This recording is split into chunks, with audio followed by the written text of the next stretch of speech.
नमस्कार एवरीवन। मैं सीए मनीष कोठारी आप सबका स्वागत करता हूं। जैसे हम जानते हैं कि ये शेफ फाउंडेशन का पेपर 1 हम कर रहे हैं और चैप्टर 11 कंपनी अकाउंट्स में 3 यूनिट हम कंप्लीट कर चुके हैं और अब बारी है यूनिट नंबर 4 की, accounting for bonus issue and right issue. My dear friends, हमें यह समझना पड़ेगा पहले तो कि बोनस क्या होता है और राइट क्या होता है। दोनों को हम समझेंगे और अलग अलग बातें हैं इसके अंदर जो है उसको बारीकी से समझेंगे, फिर उसकी अकाउंटिंग एंट्रीज को हमें समझना है। तो ये जो चैप्टर है बहुत ही सिंपल है क्योंकि इसमें कुछ अलग चीजें नहीं करनी है। एक दो एडजस्टमेंट आप सीख जाएंगे तो पूरा यूनिट जो है वो आपको समझ में आ जाएगा। इसमें हम क्या क्या पढ़ने वाले हैं, तो जो आप ये सेशन है उसमें हम समझेंगे understand the provision relating to the issue of bonus shares and right shares. मतलब कोई भी कंपनी है वो अपने आप उसको बोनस अगर डिक्लेयर करना है, बोनस का मतलब क्या है मैं पहले आपको बता देता हूँ। बोनस का मतलब ये है कि कोई कंपनी है वो क्या करेगी, अपने एग्जिस्टिंग शेयर होल्डर को, जो एग्जिस्टिंग शेयर होल्डर्स है उसे फ्रेश शेयर इश्यू करेगी विदाउट एनी मनी, मतलब फ्री में। तो कंपनी जो है वो क्या कर रही है, बोनस दे रही है। वैसे बोनस का और बहुत सारे मीनिंग है, खास करके मान लीजिए कि मैं कोई एम्प्लॉयमेंट में हूँ और कंपनी या तो मेरे एम्प्लॉयर सैलरी के अलावा मुझे कुछ एक्स्ट्रा पैसे देते हैं तो इसे हम क्या कहते हैं, बोनस। इसके लिए मुझे और काम नहीं करना पड़ेगा और इसके लिए मुझे बदले में कुछ देना नहीं है। जो भारत के अंदर क्या था कि अब तक बोनस जो है वो व्यापारी लोग जो थे उसकी देने की प्रथा क्या थी, वो दिवाली पर बोनस देते। हालांकि हमारे देश में अभी भी दिवाली पर जब बोनस डिक्लेयर होता है, even government declaring the bonus to their employees on the occasion of Diwali. So उससे क्या होता है, मार्केट में एक्स्ट्रा मनी आता है और लोग अपनी परचेजिंग पावर बढ़ाते हैं। एनीवे, ये तो हम जनरल इकोनॉमी पे चले गए, लेकिन हमें क्या समझना है, बोनस ऐसी चीज है जो कंपनी शेयर इश्यू करेगी लेकिन उसके पैसे नहीं लेगी। अब दूसरा राइट शेयर। राइट, ये राइट यहाँ पर है, उसका हिंदी है अधिकार। मतलब ये सिर्फ अधिकारी लोगों को दिया जाएगा। तो शेयर जो होल्डर है वो एक अधिकार रखता है कंपनी के ऊपर, कंपनी का मालिक है। और ऐसे शेयर में क्या कंपनी क्या करती है कि जब नए शेयर इश्यू करती है तो एग्जिस्टिंग शेयर होल्डर्स को बोलती है कि आपने अब तक हमें सपोर्ट किया है तो हम आपको ये शेयर पहले ऑफर करते हैं, अगर आप नहीं लेते हो तो हम किसी और को ये शेयर बेचेंगे। ऐसा कंपनी कब करती है, जब कंपनी अच्छा काम करती हो और मार्केट में उसके शेयर्स के अच्छे दाम हो, तो एग्जिस्टिंग शेयर होल्डर्स को फायदा हो, इसलिए कंपनी करती है। लेकिन साथ में यह बात भी होती है कि मान लीजिए कि एक शेयर है 10 रुपए की फेस वैल्यू है, मार्केट में उसका प्राइस जो है वो 50 रुपया। जब राइट शेयर इश्यू करेगी कंपनी तो वो क्या करती है कि अपने शेयर होल्डर्स को फायदे के लिए वो 40 रुपये में सेल करेगी या 45 रुपीज में सेल करेगी। तो जो एग्जिस्टिंग शेयर होल्डर्स होते हैं उसको एक प्रकार का ये बेनिफिट है कि मान लो कि उसने 40 रुपये में अपना शेयर खरीदा, मार्केट में क्या दाम चल रहा है, 50 रुपया। तो वो ऑन द स्पॉट अपने शेयर को बेचकर उससे मुनाफा कमा सकते हैं।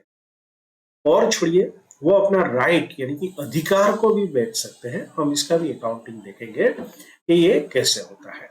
So this was about the bonus and right shares. Now we have to learn account for bonus shares and right issue in the books of issuing company. Okay, यही तो हमारा काम है क्योंकि प्राइमरीली हम क्या है, अकाउंटेंट है। Understand the meaning of renunciation of the right. Renunciation का मतलब हिंदी में है त्याग करना। मेरी हिंदी लिखावट थोड़ी, जैसे इंग्लिश की लिखावट भी कुछ अच्छी नहीं है, लेकिन हिंदी तो मतलब इतनी अच्छी नहीं है। तो ये जो व्यक्ति है वो क्या करेगा, अपने अधिकार का त्याग करेगा। लेकिन एक चीज समझ लीजिए कि कोई भी व्यक्ति अपने अधिकार का ऐसे ही त्याग नहीं करता है, वो कुछ ना कुछ रुपया उसमें कमाएगा। Now differentiation between come right and x right value of the share. ये पूरा टॉपिक जब आएगा तो मैं आपको उदाहरण के साथ समझाऊंगा। इसका एक्सप्लेनेशन के बजाय इसका सिर्फ एक एग्जाम्पल करेंगे तो बहुत इजीली समझ में आ जाएगा। अब calculate the value of the right. जैसा मैंने अभी कहा कि मार्केट में 50 रुपया जो है वो मार्केट प्राइस चल रही है। कंपनी अपने शेयर होल्डर्स को ऑफर कर रही है कि भाई आपको एक शेयर 40 रुपये में मिलेगा। तो what can be the value of the right. व्यक्ति जो है मार्केट में जाके 50 रुपए का खरीद सकता है, राइट की वजह से उसको 40 रुपए में मिलता है, उसको जो बेनिफिट होता है 10 रुपए का, that is the value of the right. ये मैंने सिंपल टर्म में समझा है, इसके एग्जाम्पल हम करेंगे। Okay, so this is how we have to go for this chapter. अब इसका ओवरव्यू एक देख लेते हैं कि हमें और क्या इसमें समझना है। Unit overview. सबसे पहले बोनस शेयर्स की बात करते हैं। Bonus issue means an issue of additional shares to the existing share holder free of cost in proportion to their existing holding. इसमें सबसे महत्वपूर्ण शब्द जो सबको भाता है वो क्या है? Free of cost. कुछ पैसा नहीं देना है, लेकिन in proportion to their existing holding, मतलब कंपनी ये बोलती है कि हर देश इक्विटी शेयर के सामने हम एक शेयर इश्यू करेंगे। उसका मतलब क्या है? अगर आपके पास 100 शेयर्स है तो आपको 10 शेयर्स मिलेंगे, अगर 1000 है तो 100, बाकी का आप समझ लेना। A company may issue fully paid up bonus shares to its shareholders out of, मतलब कंपनी जो है वो ऐसे ही बोनस शेयर इश्यू नहीं कर सकती, उसके पास पैसे होने चाहिए और फंड होना चाहिए। कहाँ से ये इश्यू कर सकते हैं? It's free reserves. Free reserves का मतलब क्या है ये हम आगे समझेंगे।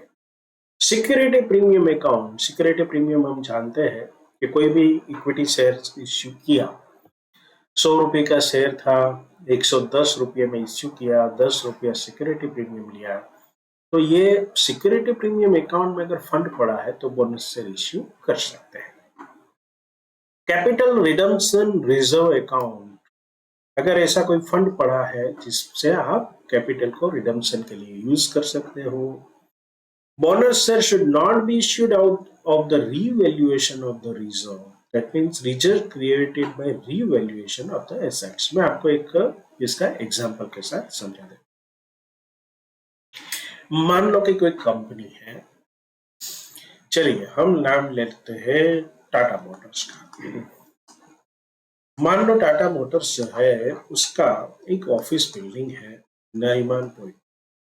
नरीमान पॉइंट कहाँ है?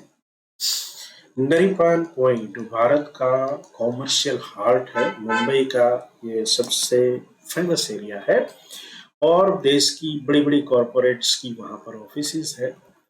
अब इन लोगों ने जब ये टाटा मोटर्स का ऑफिस बिल्डिंग लिया था तो वो लिया था 1 CR में। ये सब फिगर्स जो है मैं सिर्फ एग्जाम्पल के लिए यूज कर रहा हूं।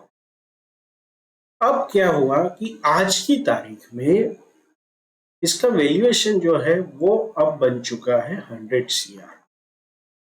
मतलब कंपनी देखती है कि भाई ये सिर्फ 1 CR पर ये बिल्डिंग खड़ा है हमारे बैलेंस शीट में, लेकिन इसकी रियल वैल्यू तो क्या है? 100 CR है।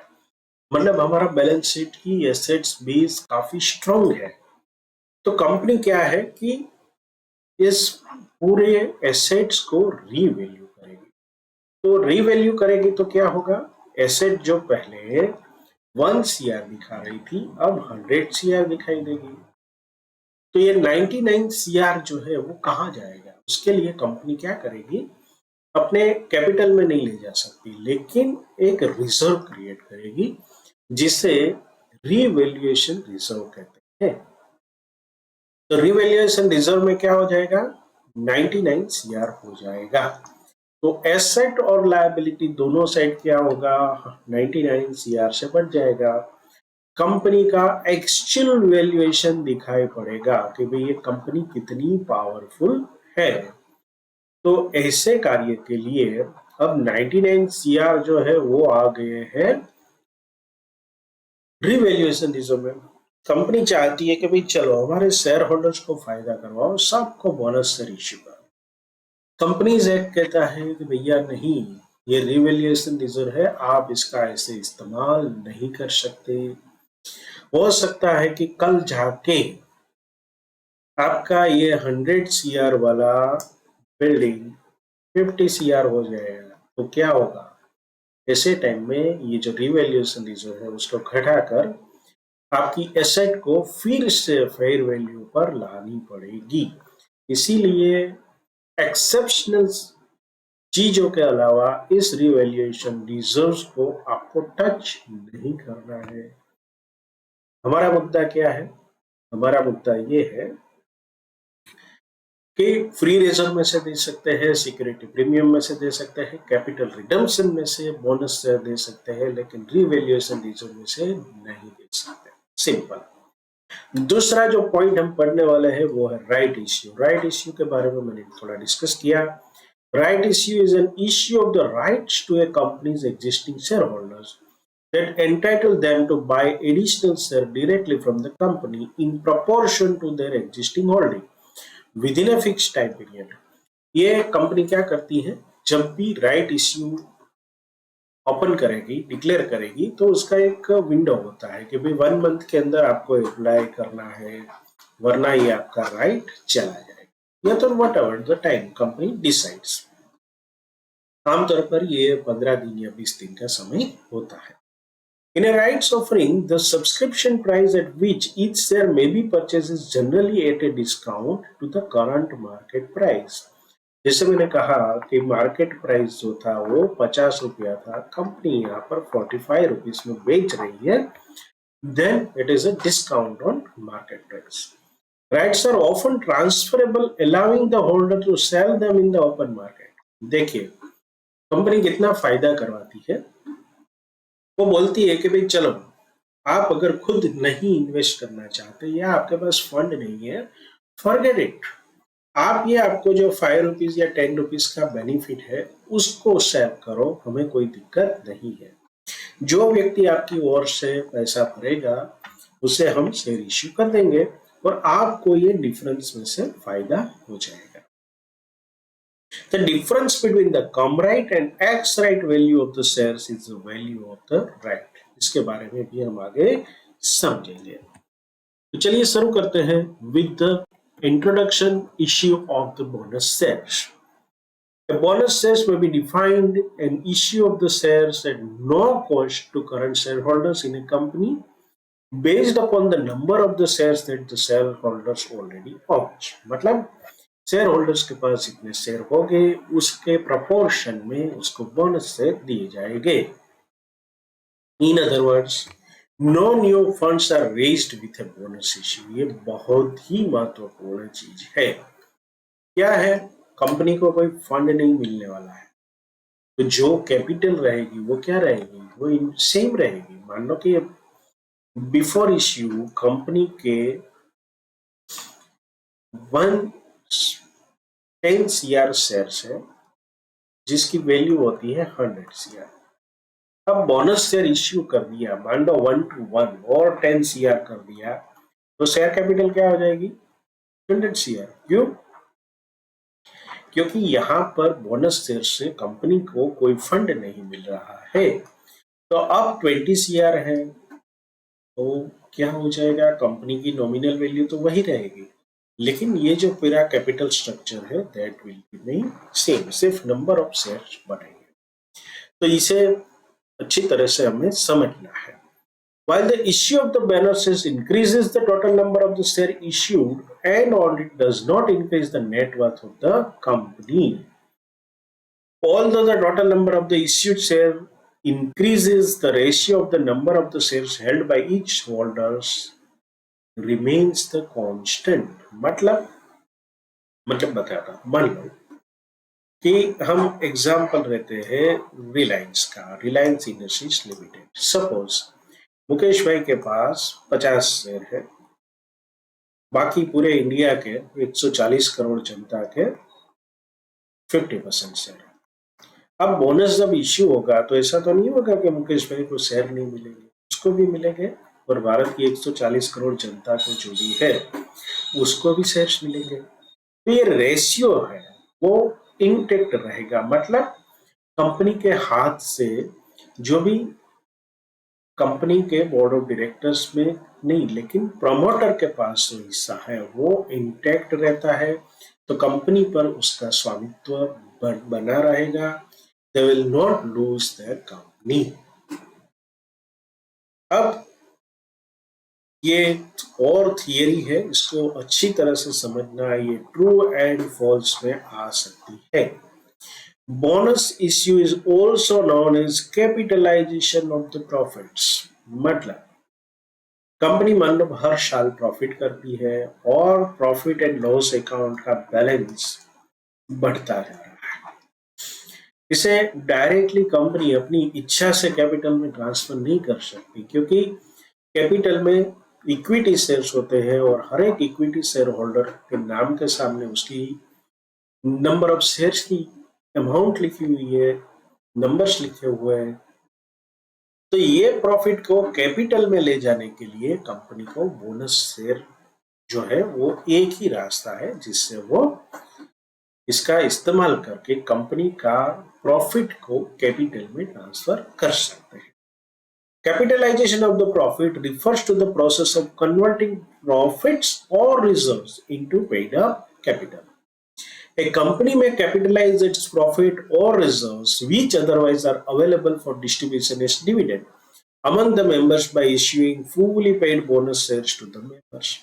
चलिए, अब मान लो कि कंपनी को कन्वर्ट नहीं करना है, तो कंपनी के पास क्या रास्ते हैं? कंपनी के पास ढेर सारा प्रॉफिट पड़ा है, तो कंपनी क्या कर सकती है?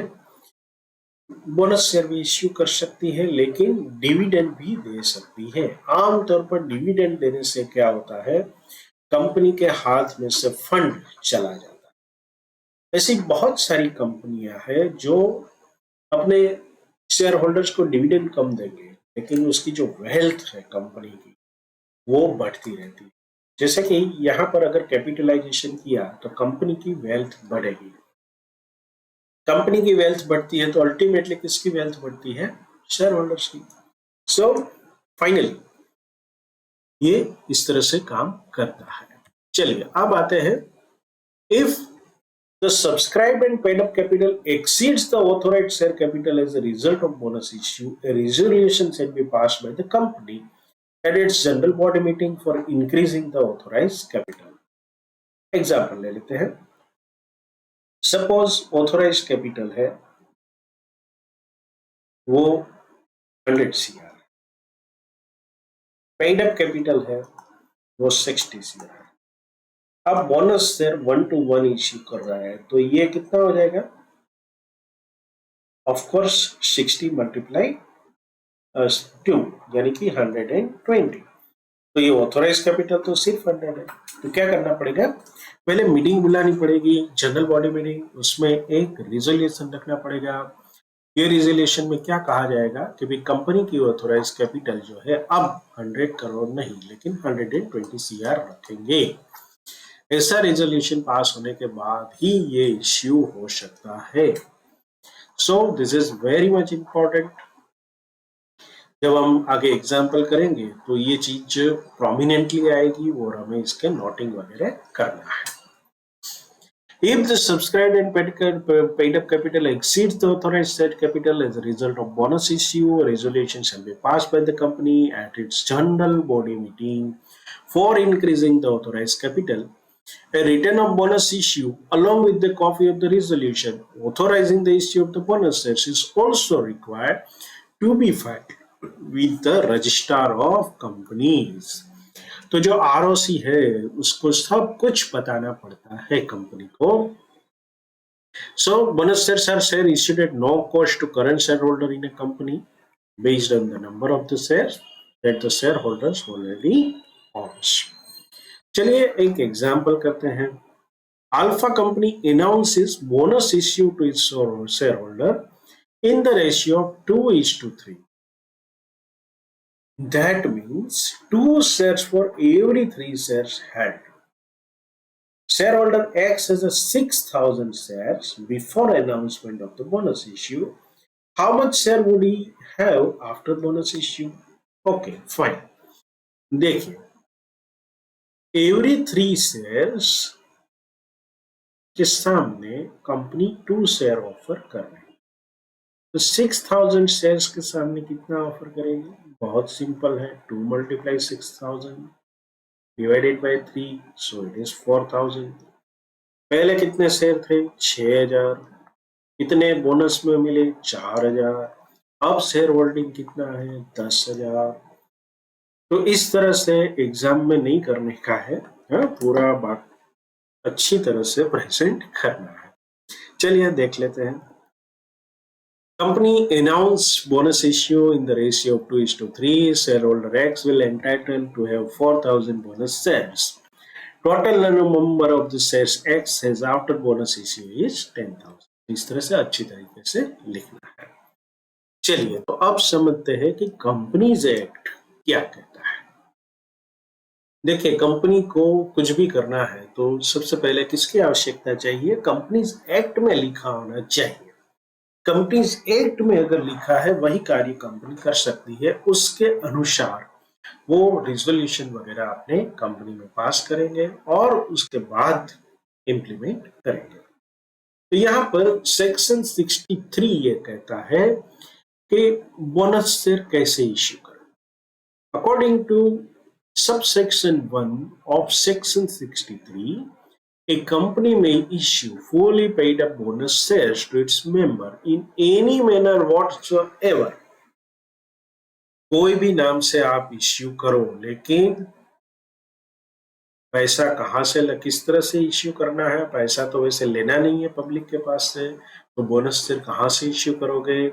Out of its free reserves, security premium account, capital redemption reserve account. मैं दोबारा पढ़ रहा हूं, पहले हमने चर्चा की थी, लेकिन फ्री रिजर्व क्या है उसका यहां पर एक्सप्लेनेशन है, इसको समझ लेते हैं।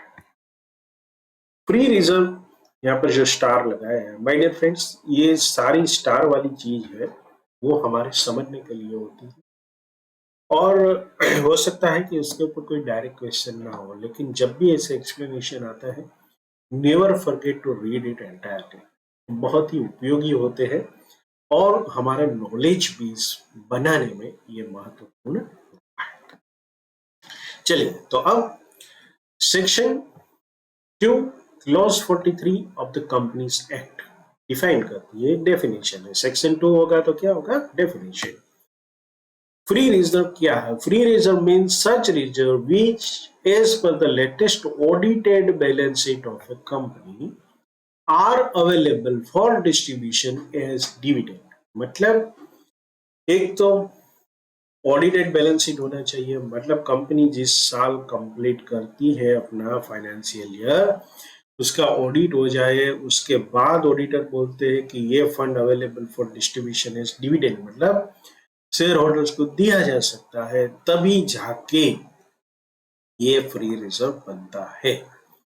Provided that any amount representing unrealized gains, notional gains, or revaluation of the assets, whether shown as a reserve or otherwise, or any change in the carrying amount of an asset or a liability recognized in equity, including surplus in profit and loss account on measurement of the assets or the liability at fair value, shall not be treated as a free reserve.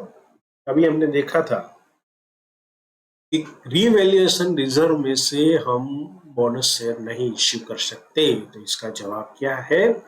Free reserve की definition कहती है कि आपके पास जो fund है which can be distributed to the equity share holders और share holders, but उसमें उन चीजों का समावेश नहीं होगा जो आपने रीवैल्यूएशन ऑफ द एसेट्स और लायबिलिटी करके क्रिएट किया हो। Okay, liability can also be remeasured, जैसे कि कंपनी ने बहुत सारा उधार लिया था और मान लीजिए कि 100 करोड़ के क्रेडिटर है और कंपनी इसका रिवैल्यूएशन करवाती है और पता चलता है कि 20 करोड़ के तो ऐसे क्रेडिटर्स हैं जिसका आता पता ही नहीं है, या तो देश छोड़ के चले गए, what ever it may be. मैं एग्जाम्पल दे रहा हूँ, इसका रियल लाइफ में नहीं होता है।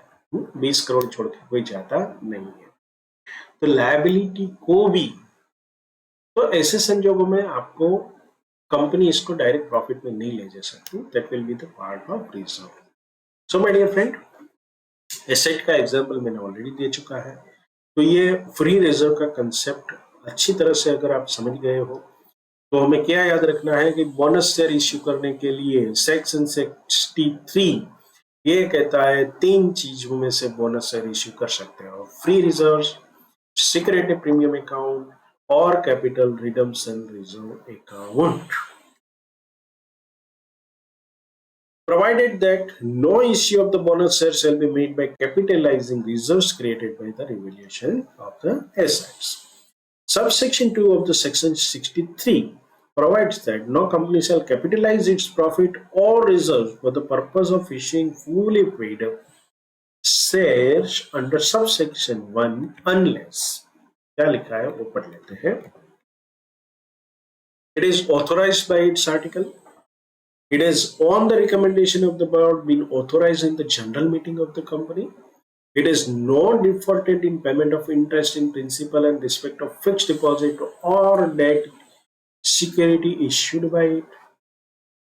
It has not defaulted in respect of the payment of the statutory dues to the employees, such as contribution to the provident fund. The partly paid up shares, if any, outstanding on the date of allotment are made fully paid up. It complies with such condition as will be prescribed. बढ़िया, कुछ समझ में मुझे नहीं आया है, लेकिन मैं आपको इसका हिंदी ट्रांसलेशन समझा देता हूँ। ये क्या कहता है कि बोनस शेयर अगर आपको इश्यू करना है तो कुछ कंडीशंस है। कंडीशंस क्या है, ये फुलफिल करने के बाद ही आप बोनस शेयर इश्यू कर सकते हो। पहली कंडीशन है it is authorised by its article, मतलब आर्टिकल ऑफ एसोसिएशन में लिखा है कि अगर सरप्लस प्रॉफिट रहा तो कंपनी के इश्यू बोनस शेयर, हालांकि लिखा ही होता है, फिर भी प्रोहिबिशन अगर कर दिया है किसी कंपनी, यानी no condition company will issue the bonus share, तो ये क्लोज बहुत ही महत्वपूर्ण हो जाता है। ओके, दूसरी कंडीशन क्या है, ये रिकमेंडेशन ऑफ द बोर्ड, मतलब शेयर होल्डर जो है, देखिए दो चीजें कंपनी में रहती है, एक मैनेजमेंट एंड दूसरे ओनर्स। मैनेजमेंट को हम क्या कहते हैं, बोर्ड ऑफ डायरेक्टर्स। ओनर्स को क्या कहते हैं, शेयर होल्डर। अभी ये दोनों की सम्मति होगी तो ही बोनस शेयर इश्यू होगा। कैसे, it must be recommended of the board, मतलब बोर्ड रिकमेंड करेगा तभी जाके share holders been authorise in the general meeting of the company, share holders तभी जाके इसको ऑथोराइज करेंगे। नहीं तो क्या हो सकता है, शेयर होल्डर्स बोलेंगे भैया इतना करोड़ रुपीस पड़ा है, चलो हम रिजोल्यूशन पास कर लेते हैं और ये डिविडेंड ले लेते हैं, या तो पैसे ले लेते हैं या बोनस शेयर ले लेते हैं। अब मैनेजमेंट का प्लान ऐसा है कि भाई हमें कुछ नया बिजनेस और डेवलप करना है, ये फंड चाहिए, तो ऐसे संजोगों में दोनों के बीच में क्या हो जाएगी, टक्कर हो जाएगी। इसीलिए यहाँ पर हमें क्या समझना है कि पहले तो रिकमेंडेशन ऑफ द बोर्ड आएगा, उसके बाद शेयर होल्डर जो है वो इसको अप्रूव करेंगे। मान लो कोई बार ऐसा हो गया कि बोर्ड ऑफ डायरेक्टर्स ने लगा कि भाई बहुत ज्यादा रुपया है, एक साथ 20% हम डिक्लेयर कर देते हैं बोनस। यहाँ पर शेयर होल्डर्स को लगा कि भाई आगे जाके कंपनी को नुकसान हो सकता है, तो शेयर होल्डर्स बोलेगा कि नहीं, हम ये 20% जो है आप रिकंसीडर कीजिए, तो ये मना भी कर सकते हैं, लाइक दैट। ओके, तीसरी बात यह है कि does not defaulted in payment of interest और principal in respect of fixed deposit और debt security issued by it. मतलब कंपनी ने डिबेंचर्स इश्यू किए हैं, बॉन्ड इश्यू किए हैं, प्रेफरेंस शेयर इश्यू किए हैं, ऐसी सारी सिक्योरिटीज में अगर वक्त के ऊपर इंटरेस्ट पेड नहीं हुआ है तो आप बोनस शेयर्स नहीं दे सकते। दूसरा, कंपनी ने फिक्स डिपॉजिट एक्सेप्ट की है फ्रॉम द जनरल पब्लिक, ये कुछ ही कंपनी कर सकती है। ये लोगों को भी वक्त पर अगर इंटरेस्ट नहीं मिला, इनको अपने पैसे का रिफंड नहीं मिला, तब तक बोनस शेयर्स इश्यू नहीं की जा सकती। चलिए, it is not defaulted in respect of the payment of the statutory dues of the employees। बहुत ही महत्वपूर्ण क्लोज था और एम्प्लॉय के लिए एक वरदान है। क्यों? लो ये कहता है कि मान लो कि आपको अपना एम्प्लॉयज प्रोविडेंट फंड देना है कंपनी को 10% के आधार पर हर साल, जो उनकी सैलरी है उसका। कंपनी है ये पेमेंट नहीं कर रही है और बोलती है कि भाई चलो शेयर होल्डर्स को पैसा दे दो तो कंपनी आगे अच्छी चलेगी। तो ये एम्प्लॉय का फंड नहीं जाएगा तो क्या हो जाएगा? एम्प्लॉय जब रिटायर हो गए या तो उसको फंड, एम्प्लॉयज का प्रोविडेंट फंड जो है उसको नहीं मिल पाए। तो कंपनी ऐसी गुस्ताखियां न करे, अपने एम्प्लॉयज का कोई शोषण यानी कि किसी भी प्रकार का एक्सप्लॉयटेशन ना हो एम्प्लॉयज का, इसीलिए ये प्रावधान रखा गया है। आप देखेंगे कि कंपनीज लॉ इतना ब्यूटीफुली ड्राफ्टेड है कि हर एक चीज में उसमें अगर कॉमा होगा ना तो वो भी ब्यूटीफुली रखा गया है। So my dear friends, you are lucky कि आपको अभी लॉ भी पढ़ना है, तो उसमें और अच्छे से पढ़ेंगे। चलिए, such as contribution to the provident fund, gratuity और बोनस वगैरह जो है वो अपने एम्प्लॉय को जब तक नहीं मिलता बोनस से इनिशिएट नहीं होगा। अब if the partly paid up shares, if any outstanding on the date of the allotment are made fully paid up, मतलब कोई कंपनी है उसने 10 रुपए का शेयर इश्यू किया है लेकिन अब तक कॉल्ड अप 8 रुपीज ही है और कंपनी चाहती है कि चलो हम शेयर इश्यू करते हैं बोनस शेयर, तो ये नहीं हो पाएगा। पहले क्या करना पड़ेगा, ये 2 रुपीज का जो शॉर्टफॉल है उसके लिए उसको पैसे मंगाने पड़ेंगे, उसके बाद वो बोनस शेयर इश्यू कर पाएंगे। ये क्लोज बहुत ही महत्वपूर्ण है क्योंकि आपके जितने भी सम्स आएंगे उसमें इसके ऊपर एकाध एडजस्टमेंट आपको पूछेंगे। It complies with such condition as we may be prescribe. देखिए, लॉ जो है ना वो ये भी कहता है कि यहाँ काम पूरा नहीं हो जाता है, अगर हमें चाहे तो और रूल्स लगाएंगे, आपको फॉलो करना पड़ेगा, तो उसका भी प्रावधान रख लिया है। और जब भी जरूरत हो तो यहाँ पर एज में भी प्रिस्क्राइब्ड शब्द देकर कंपनी क्या करती है, सॉरी भारत सरकार क्या करती है, कंपनीज को बांध के रखती है ताकि वो अपनी मर्जी से बोनस वगैरह देना शुरू ना कर दे, ताकि लोगों का जो भी स्टेक होल्डर्स है, एम्प्लॉयज है, क्रेडिटर्स है, दूसरे लोन देने वाले जो भी संस्था है, सबका हित बना रहे। अब एक और महत्वपूर्ण चीज समझ लीजिए, the company which is once announced the decision of its board recommending a bonus issue shall not subsequently withdraw the same। ये किस लिए है, क्या हो सकता है? मान लो कोई कंपनी है वो बोनस शेयर इश्यू की डिक्लेरेशन कर दे, कंपनी के शेयर्स के दाम बढ़ जाते हैं और कंपनी बोलती है चलो अब नहीं करना है, नहीं बोनस नहीं देना, तो क्या होगा? Company can make profit out of it, ऐसा ना हो, मैनिपुलेशन ना हो, इसीलिए गवर्नमेंट ने बोल दिया कि एक बार डिक्लेयर कर दिया तो बात खत्म, फिर आपको अपने आप की सुननी नहीं है और बोनस देना है। Subsection 3 of the section also provide that the bonus share shall not be issued in lieu of dividend। in lieu of dividend का मतलब क्या है कि डिविडेंड की जगह पर बोनस शेयर नहीं दे देना है। अगर आपको डिविडेंड डिक्लेयर करना है तो बाकायदा डिविडेंड डिक्लेयर कर दीजिए। एज पर पारा 39 1 of the table F. Table F क्या है? कंपनीज एक्ट के अंदर एक शेड्यूल लगा हुआ है, शेड्यूल 1। ये शेड्यूल 1 के अंदर बहुत सारे टेबल है, इसमें से एक टेबल है एफ। ये जो टेबल है उसमें बहुत सारे पैरा है। उसमें पैरा 39 का पहला भाग क्या बोलता है? ए कंपनी इन जनरल मीटिंग में upon the recommendation of the board resolve, क्या रिकमेंडेशन के आधार पर रिजोल्व कर सकती है? That it is desirable to capitalize any part of the amount from time being standing to the credit of any of the company's reserve account or to the credit of the profit and loss account or otherwise available for distribution। मतलब जो भी distributable profit है उसको वो क्या करना चाहते हैं? That such sum accordingly set free for distribution in the specified manner among the members who would have been entitled to thereto if distributed by way of dividend and in the same proportion। मतलब जिस तरह से dividend declare कर सकते हैं उसी तरह से ये फंड जो है वो रहेगा, तो बोनस शेयर इश्यू किया जाएगा। The sum aforesaid shall not be paid in cash, मतलब बैंक अकाउंट में क्रेडिट नहीं करना है, but shall be applied subject to the provision contained in the clause 3 either in or towards paying up amount for the time being unpaid on any shares held by such members respectively।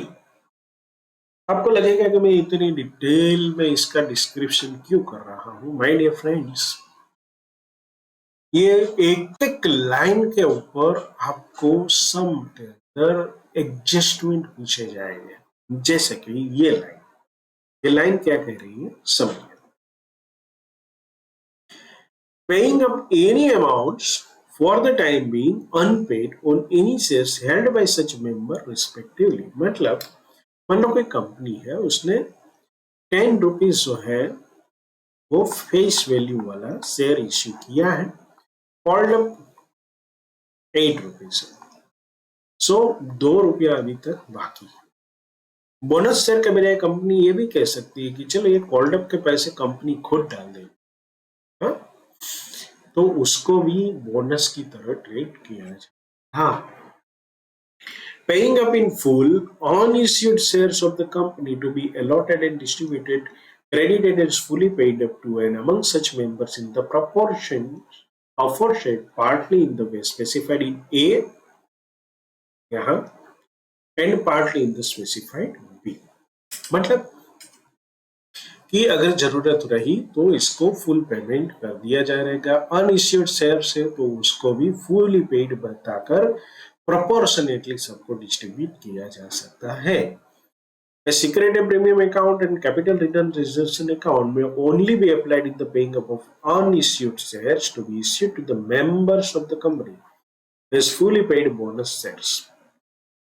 मतलब अगर हमने 4 feature पढ़ा था shares का, तो उसमें क्या हुआ था, मान लो कि कुछ शेयर्स है वो अभी तक इश्यू नहीं किए गए, तो कंपनी इसे डिस्ट्रीब्यूट कर सकती है as a fully paid bonus shares.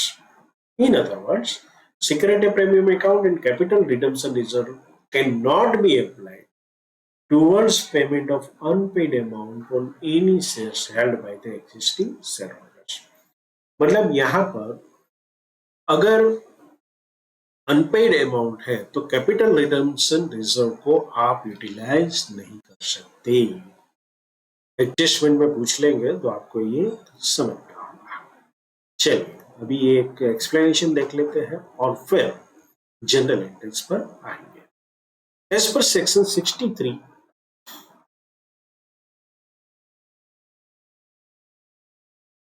subsection 2 of the Companies Act 2013, bonus shares cannot be issued unless partly paid up shares are made fully paid up। Para 39 table F under schedule 1 to the Companies Act allow use of the free reserve for paying the amount unpaid on shares held by the existing shareholders। मतलब आप bonus share तब तक issue नहीं कर सकते, लेकिन आप क्या कर सकते हो, पहले आपके पास फ्री रिजर्व पड़ा है ना, तो उसमें से इसको फुली पेड अप आप कर सकते हो। तो ये एक रास्ता दिया हुआ है, तो कंपनी इसको फॉलो कर।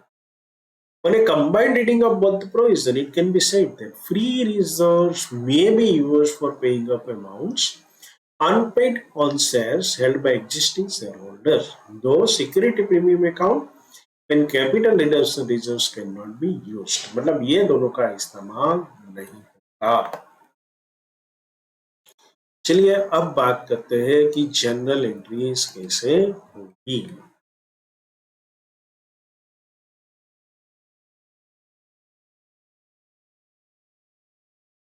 So friends, let's now start with the general entries. General entries के अंदर हम आगे बढ़े उससे पहले यहाँ पर सिक्योरिटी प्रीमियम अकाउंट के अंदर कुछ इंफॉर्मेशन दी गई है जिसे हम पढ़ लेते हैं।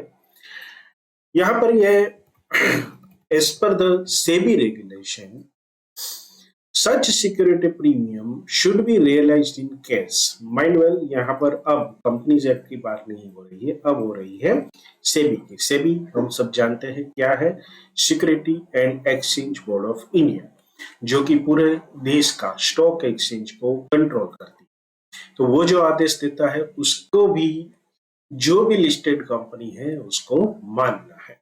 अब such security premium should be realized in case, whereas under the Companies Act 2013 there is no such requirement।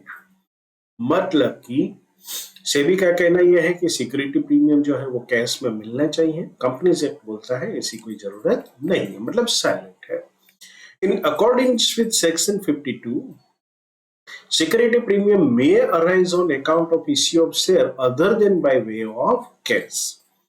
ये भी हो सकता है कि other than by way of cash भी हो, जैसे कि हम शेयर इश्यू करते हैं, कोई मान लो कि कभी कंपनी ने शेयर इश्यू किए इन लीव ऑफ सर्विसेज, और कभी कभी परचेजिंग द लैंड और परचेजिंग मशीनरी, तो ऐसे संजोगों में अदर देन कैश हो सकता है। दस for unlisted companies security premium not realized in cash may be used for issue of the bonus shares, whereas the same cannot be used in case of listed companies। तो ये हमारे लिए clarification है कि लिस्टेड कंपनी में ये use नहीं हो पाएगा। ओके, तो हमें समझना क्या है, हमें जब जनरल एंट्री करें तो पहले ये देखना है कि कंपनी लिस्टेड है या अनलिस्टेड है, और accordingly we will deal with the case. हालांकि इतने डीप में क्वेश्चन नहीं पूछे जाएंगे, ये इंफॉर्मेशन हमें क्यों देते हैं फाउंडेशन लेवल पर, ताकि हमारा फाउंडेशन सॉलिड बने और आगे जाके हम बड़े बड़े क्वेश्चन को सॉल्व कर पाए। चलिए, तो सबसे पहले एक एंट्री होगी upon the sanction of N issue of bonus shares. याद रहे बोनस शेयर्स में पैसे नहीं लिए जाते, पैसे नहीं लिए जाते तो जैसे ही बोर्ड ऑफ डायरेक्टर्स है वो रेजुलेशन को रखेंगे, किसके पास रखेंगे, शेयर होल्डर की मीटिंग में, वो अपना अप्रूवल देंगे, तो उसके बाद क्या कार्यवाही होगी, कैपिटल रिडम्पशन रिजर्व अकाउंट एक ये डेबिट हो सकता है, सिक्योरिटी प्रीमियम अकाउंट डेबिट हो सकता है, जनरल रिजर्व अकाउंट डेबिट हो सकता है, profit and loss account debit हो सकता है। ये कितना पैसा इनमें से लेना है ये कंपनी तय करेगी। हमें भी क्वेश्चन में पूछा जाएगा कि इस तरह से आप ये प्रायोरिटी में आप इसे यूटिलाइज करें, तो यहाँ पर ये कंपनी तय करेगी। पैसा कहाँ जाएगा, to bonus to share holders account. हम एप्लीकेशन मनी जिस तरह से लेते थे इश्यूएंस ऑफ शेयर के अंदर, सेम में यहाँ पे कौन सा अकाउंट खोला जाएगा, bonus to share holders account. अभी पैसे की राह तो देखनी नहीं है, तो upon issue of the bonus share, जैसे ही इश्यू करेंगे तो bonus to share holders account will be debited and to share capital account credited. अब दूसरी बात, upon the sanction of the bonus by converting partly paid shares into fully paid shares। जैसे हमने discuss किया था कि अगर फेस वैल्यू ₹10 है, उनमें से पेड अप अगर ₹8 है और कंपनी तय करती है कि हम बोनस इस तरह से देंगे कि ₹2 जो है वो कंपनी अपने फ्री रिजर्व में से ट्रांसफर करके शेयर होल्डर्स का ये शेयर को फुल्ली पेड अप कर देंगे instead of partially paid up, तो ऐसे संजोगों में क्या करेंगे, जनरल रिजर्व अकाउंट को डेबिट करेंगे, प्रॉफिट एंड लॉस अकाउंट अगर कम पड़ा पैसा तो डेबिट करेंगे, या तो कंपनी अपनी चॉइस पे जाएगी। तो bonus to share holders account. अब यहां पर एक और एंट्री होगी, क्या होगा? Share final call account debit to share capital account credit. तो ये फाइनल कॉल में मान लीजिए 2 रुपये बाकी था, तो वो 2 रुपये की एंट्री फाइनल कॉल से ये पूरी हो जाएगी। और एडजस्टमेंट ऑफ फाइनल कॉल, तो अभी हमारे पास फंड कहाँ पड़ा है? फंड पड़ा है bonus to share holders account. तो bonus to share holders account को डेबिट करके हम फाइनल कॉल अकाउंट को कंप्लीट कर देंगे। तो ये पूरी तरह से ये 3 एंट्री में ये कार्य पूरा हो जाएगा। तो 2 संभावनाएं हैं, एक तो क्या बोनस शेयर इश्यू करना, या तो फिर converting partially paid shares into fully paid shares. Okay, तो दोनों की एंट्री इस प्रकार से होगी। अब चलते हैं एक्चुअल इलस्ट्रेशन को समझते हैं। इलस्ट्रेशन नंबर 1 क्या कहता है? Following items appear in the trial balance of Bharat limited. Bharat limited जो कि एक लिस्टेड कंपनी है, ऐसा लिखा है एज ऑन 31 मार्च 2022। अब इनके पास क्या पड़ा है बैलेंस शीट के अंदर? 40,000 इक्विटी शेयर्स ऑफ ₹10 ईच, मतलब 4 लाख रुपए की शेयर कैपिटल है। Capital redemption reserve ₹55,000। Security premium collected in case, हमने क्या देखा पढ़ा था कि अगर ये लिस्टेड कंपनी है तभी अगर केस में कलेक्ट किया है तो ही सिक्योरिटी प्रीमियम का इस्तेमाल करेंगे। इसे माइनर पॉइंट्स एग्जाम में पूछे जाते हैं। सो हमेशा क्वेश्चन को पढ़ते समय ब्रैकेट में दिए हुए चीजों को कभी इग्नोर ना करें। हर एक चीज का मतलब आईसीए अपने क्वेश्चन इतने ब्यूटीफुली ड्राफ्ट करते हैं कि इसमें डॉट होता है उसका भी महत्व। So never forget any information given in the question. General reserve कितना पड़ा है? जनरल रिजर्व है 1,05,000। Surplus that is credit balance of the profit loss कितना पड़ा है? 50,000 रुपीज। तो ये सारे रुपए पड़े हैं, ये हमारा शेयर कैपिटल है। इनको कलेक्टिवली क्या कहते हैं? Reserves and surpluses. Okay, the company decide to issue to equity shareholders bonus shares at the rate of 1 share for every 4 share।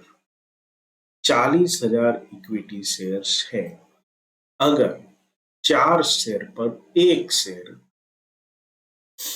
तो 40,000 इक्विटी शेयर्स पर हम कितना बोनस इश्यू करेंगे? 1 multiply 40,000 divided by 4, that is 10,000 equity shares. इतना equity shares है और nominal value क्या है? 10 रुपीज। तो 10,000 multiply 10, that is 1 lakh rupees is the value of bonus shares। तो इनमें से हमें कितना फंड उठाना है? 1 लाख रुपया। It decided that there should be the minimum reduction in free reserves। अब ये समझना है कि फ्री रिजर्व में मिनिमम रिडक्शन हो, उसका मतलब क्या है? हमारे लिए सबसे बड़ा फ्री रिजर्व क्या होता है? तो देखिए, ये जनरल रिजर्व है, सिक्योरिटी प्रीमियम कलेक्शन है। फ्री रिजर्व हम सबसे बड़ा हमारे लिए होगा balance in profit and loss, जिसको हम इजीली डिस्पोज ऑफ कर पाएंगे। तो यहाँ पर हमें एंट्री कैसे डालनी है? पास द नेसेसरी जनरल एंट्रीज, कि ये जो अमाउंट है उसका सबसे पहले हम किसको प्रायोरिटी में पैसे लेंगे? तो सबसे पहले हम कैपिटल रिडम्पशन रिजर्व को कंप्लीट करेंगे। क्यों? क्योंकि उसका जो उपयोग है दूसरी जगह पर बहुत कम कर सकते हैं, तो उसको पहले कंप्लीट करेंगे।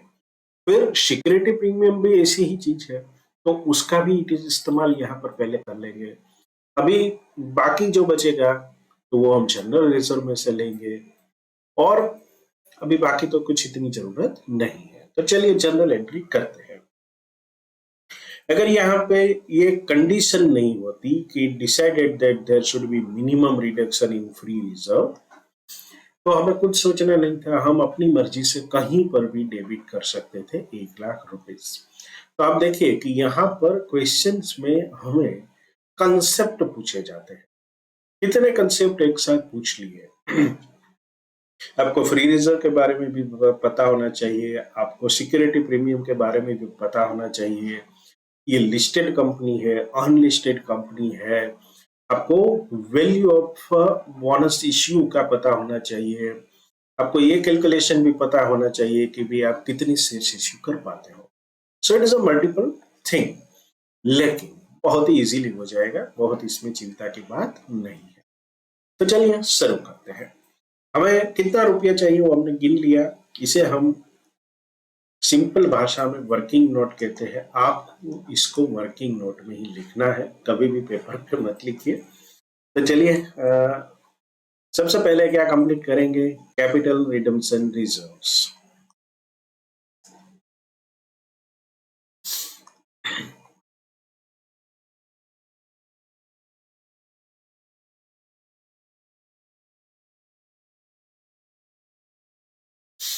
मान लो कि यहाँ पर collected in other than cash लिखा होता तो हम क्या करते, तो हम ये सिक्योरिटी प्रीमियम वाले रुपये नहीं ले सकते थे, बस इतना आपको समझना है। लेकिन यहाँ पर क्या करेंगे, पूरे के पूरे रुपीस हम ले सकते हैं क्योंकि वो कैश में कलेक्ट हुए थे।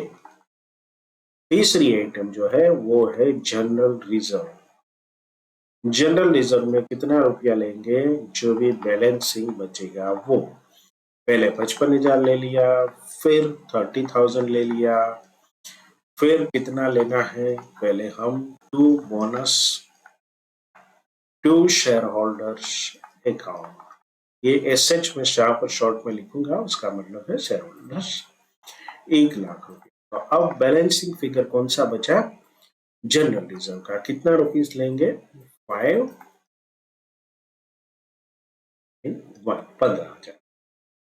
दूसरी एंट्री बहुत ही सिंपल है,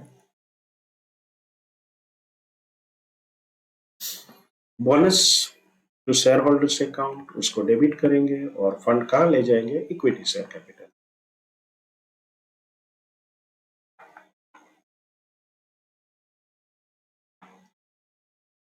to equity share capital account 1,00,000 rupees.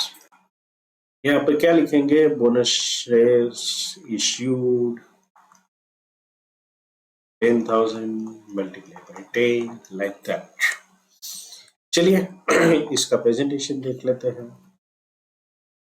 Entry अभी हमने की, working note, number of bonus share to be issued 4,00,000 divided by 4 multiplied by 1, that is 10,000 shares। value of the bonus shares, तो ये वैल्यू का जो है वो क्या है, 10,000 मल्टीप्लाई 10 1,00,000। चलिए शुरू करते हैं इलस्ट्रेशन नंबर 2 को। Pass general entries in the following circumstances. जब आपको इस तरह से इंफॉर्मेशन दी जाती है तो आपको ध्यान से पढ़ना है। दो अलग अलग है, 1 और 2। कभी कभी आपको लगता होगा कि मैं हर चीज बहुत ज्यादा एक्सप्लेन कर रहा हूं, लेकिन इससे फायदा क्या होता है कि आप जब इसको पढ़ेंगे तो आपके दिमाग में ये चीजें आती रहे। चलिए, तो दोनों की एंट्री अलग अलग देनी है। तो पहले की चीज क्या है, a limited company with subscribed capital of 5 lakhs consisting of 50,000 equity shares of rupees 10 each, called up capital rupees 750 per share, मतलब कि 2.50 रुपीस अब तक बाकी है। ए बोनस ऑफ 1,25,000 रुपीस, देखिए यहाँ पर रुपीस है, declared out of the general reserve to be applied in making the existing share fully paid up। तो सिंपल है कि कितने शेयर्स है, 50,000 शेयर्स है, उसको ₹2.50 के हिसाब से आप क्या करोगे, फुली पेड अप बना दोगे। तो जनरल रिजर्व जो होगा वो डेबिट हो जाएगा। सबसे पहले एंट्री जो है वो डायरेक्ट नहीं होती, सीधी शेयर कैपिटल में कभी भी नहीं होती। पहले कहाँ जाएगी entry? To bonus share holders account. तो चलिए सर्व करते हैं हमारी सेकंड एंट्री। कंपनी ए है, उसमें हम पहली चीज जो है मतलब पहली एंट्री है उसका एंट्री कर रहे हैं, जनरल रिजर्व अकाउंट। बाद में आप दोनों के डिफरेंस को कंपेयर करेंगे तो आपको चीजें और क्लियर होगी। To bonus share holders account 1,25,000। Narration में क्या लिखेंगे? Provision for bonus issue.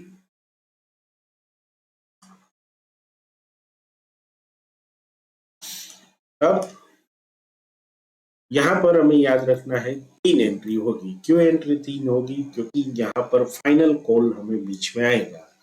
ये जो ₹2.50 का है वो फाइनल कॉल अकाउंट है। तो पहले शेयर फाइनल कॉल अकाउंट को डेबिट करेंगे। Share final call account debit कितने से होगा? 1,25,000 से। To equity share capital account 1,25,000। क्या से लिखेंगे? Final call ₹2.5 multiplied by 50,000 shares as per board resolution dated। ये लिखना क्या जरूरी है? बिल्कुल जरूरी है। ये आपको बताना है आपके पेपर चेकर को कि आपको इसका पता है। चलिए तो अब बात करते हैं bonus shares to share holder account. वहां पर पैसे हमने पार्क किए थे उसको डेबिट कर दिया 1,25,000 से to share holder share final call account, जिसको डेबिट किया गया था हमने, वहां पे डेबिट बैलेंस पड़ा था उसको हमने बंद कर दिया। क्या लिखेंगे? Being bonus money applied. Bonus के लिए जो पैसे संभाल के रखे थे वो हमने अप्लाई कर दिए। Bonus money. चलिए इसी आधार पर दूसरी एंट्री समझते हैं। A limited company having fully paid up capital. यहाँ पे पार्शियल कैपिटल थी, यहाँ पर फुली कैपिटल है। कितने की है? पूरे 50 लाख की। Consisting of equity shares of ₹10 each, मतलब 5 लाख शेयर है। At general reserve of ₹9 lakhs, it was resolved to capitalize 5 lakhs out of general reserve by issuing 50,000 fully paid bonus shares of ₹10 each. Each shareholders to get one such share for every 10 shares held by him. तो सिर्फ 2 entry करके हम इसको complete कर सकते हैं, ज्यादा सोचना नहीं है। जनरल रिजर्व को डेबिट कर देंगे और क्रेडिट किसे करेंगे? Bonus share holders account. General reserve account debit, सभी अमाउंट ऑलरेडी दे रखी है हमने। To bonus share holder account पूरे 5 lakh. Provision for bonus issue. अब इस पैसे को लेकर इक्विटी शेयर इश्यू कर दो, बस और कुछ सोचना नहीं है। Bonus share holder account debit 5 lakh to equity share capital account 5 lakhs। 50,000 multiply 10 rupees fully paid bonus share issued। तो आपने देखा कि अगर आप फुली पेड इश्यू शेयर करते हो तो कुछ इसमें 2 ही एंट्री आएगी। अगर आप ऑल मनी को कन्वर्ट करते हो फुली पेड अप में तो ऐसी चीज वक्त 3 एंट्री आएगी। बस इतना ही ये सब में सीखने लायक था।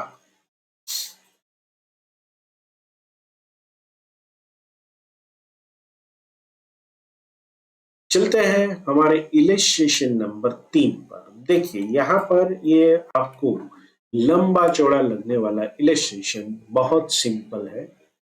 ये बड़ा क्यों लगता है? क्योंकि यहाँ पर हमें फॉर्मेट के अंदर चीजें दी हुई है और वो इसमें खास कुछ मतलब बातें नहीं है। देखिए ये क्या है, notes pertain to the balance sheet of Solid Limited on 31 March. तो सॉलिड लिमिटेड के बैलेंस शीट की नोट्स है ये। क्या कहती है? ऑथोराइज कैपिटल 10,000, 12% प्रेफरेंस शेयर, यहाँ पर प्रेफरेंस शेयर्स भी है। 1 lakh equity shares of ₹10 each, मतलब ये कुल मिलाकर 11 लाख की ये authorise capital. Issue and subscribe, तो 8,000 ये 10,000 थे। 12% preference share of ₹10 each fully paid, तो ये 80,000 शेयर सिर्फ इश्यू किए गए हैं, अभी 20,000 शेयर इश्यू कर सकते हैं। 90,000 equity shares of ₹10 each, 8 paid up, मतलब यहाँ पर 1,80,000 रुपीज अभी कलेक्ट करना बाकी है। So it is partially paid. चलिए रिजर्व्स एंड सरप्लस क्या कहता है? जनरल रिजर्व में 160 है। रीवैल्यूएशन रिजर्व, जैसे रीवैल्यूएशन शब्द याद आता है दिमाग में बैठा दीजिए कि रीवैल्यूएशन रिजर्व को बोनस शेयर्स के लिए अप्लाई नहीं कर सकते। Security premium collected in cash, यहाँ पे लिखा है तो ही कर पाएंगे। हालांकि यहाँ पर ये लिस्टेड और लिस्टेड ऐसा नहीं लिखा है, लेकिन जब इश्यूड एंड सब्सक्राइब्ड होता है तो उसका मतलब क्या होता है? ऑलवेज लिस्टेड होती है। तो चलिए हमें लिस्टेड मान के ही चलना है। प्रॉफिट एंड लॉस में पड़ा है 2,05,000 रुपये। अब आते हैं सिक्योर्ड लोन की। सिक्योर्ड लोन में 12% डिबेंचर है, ₹100 ईच, 5 लाख इसकी अमाउंट है। अभी ये चाहते क्या है हमसे? On 1 April 2022 the company has made final call of ₹2 each on 90,000 equity shares. The call money was issued by 20th April 2022, मतलब ये कॉल मनी आ गया है। एक शर्त क्या थी? अगर call shares fully paid up नहीं है तो हम बोनस शेयर इश्यू नहीं कर सकते। तो पहले कंपनी ने क्या किया? कॉल मनी मंगवा लिया, उससे फुल्ली पेड अप हो जाने के बाद अब बोनस शेयर इश्यू हो सकता है। Thereafter the company decided to capitalize its reserves by way of bonus at the rate of 1 share for every 4 shares held. कुल मिलाकर कितने शेयर थे? 90,000 इक्विटी शेयर्स थे। तो 90,000 शेयर्स के सामने आप कितना शेयर इश्यू कर सकते हो? 90,000 डिवाइडेड बाय 4, इट इज 22,500। ये कैलकुलेशन कभी जबान मत करना, हाँ, ऑलवेज गो फॉर कैलकुलेटर, क्योंकि दिमाग जो है वो कभी कभी धोखा देता है, कैलकुलेटर नहीं। So it is 22,500 shares. So necessary entries in the books of the company and prepare the extract of the balance sheet immediately after bonus issue, assuming that the company has passed necessary resolution at its general body meeting for increasing the authorized capital.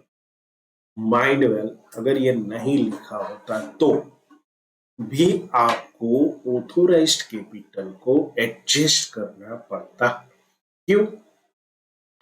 इसमें देखिए catch क्या है कि जब आपको authorised capital कितनी दी गई है, यहां पर 1 लाख इक्विटी शेयर्स है। कितने हैं? 1 lakh.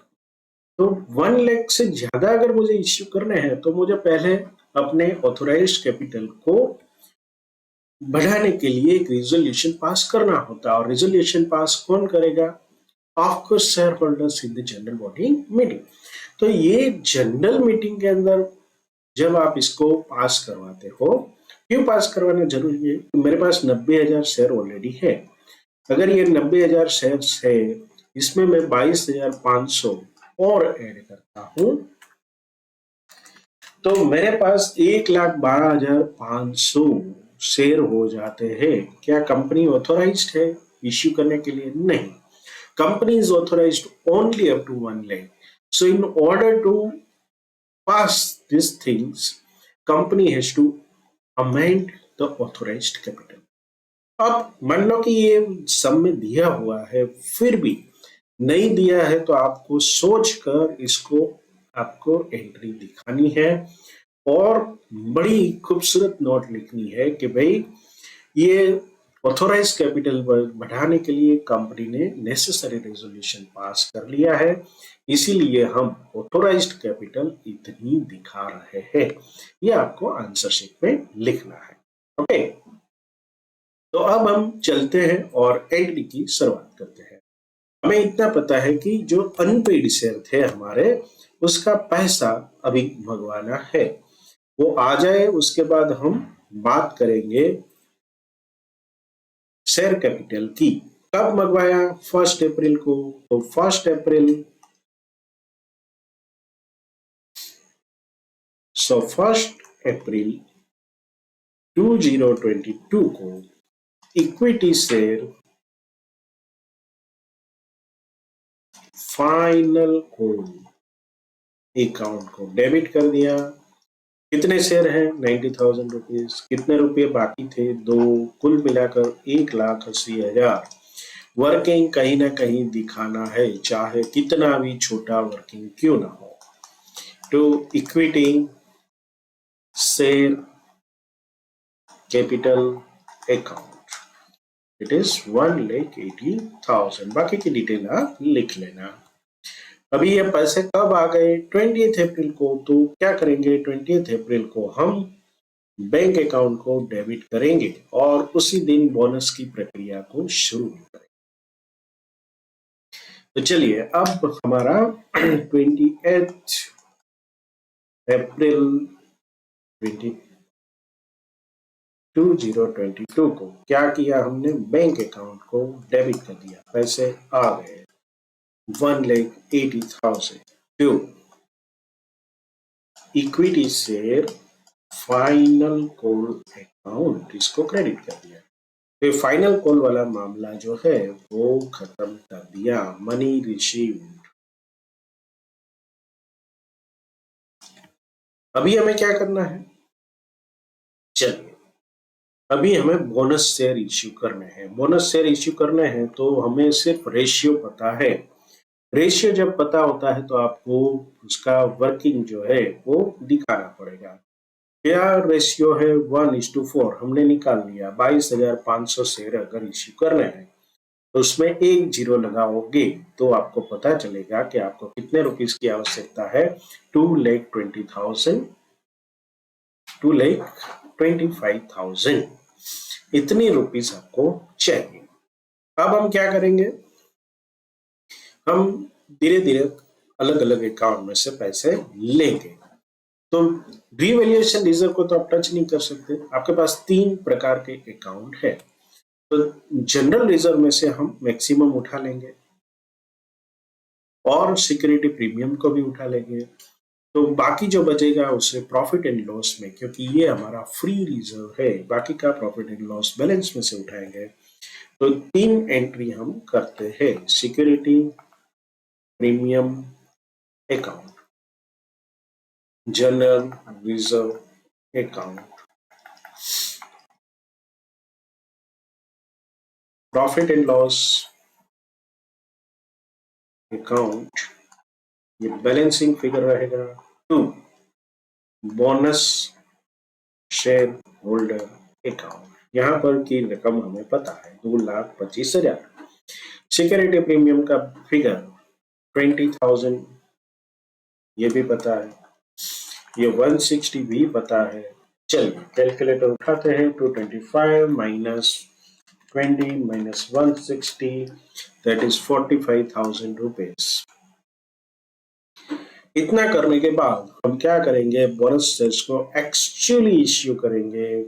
That will be the capitalisation of the profit, या तो फ्री रिजर्व, या जो भी आपको बोलना है बोल दीजिए। April 20 bonus to shareholder account debit 2,25,000 to equity share capital account 2,25,000. So this is capitalization of profit, क्योंकि ये लिखा ही है ऑलरेडी। ओके, हमारा एक हिस्सा कंप्लीट हुआ। Pass the necessary resolution in general meeting for increasing the authorised capital, show the necessary entries in the books of the company and prepare extract of the balance sheet। तो चलिए अभी balance sheet की extract बनानी है। देखिए ये पूरा का पूरा फॉर्मेट तो ए से ही हमें छाप देना है, ठीक है, जो भी नए फिगर है उसके साथ, लेकिन बैलेंस शीट का खुद का हिस्सा तो बताना पड़ेगा। तो उसे भी किस तरह से हम बनाते हैं, चलिए सर्व करते हैं।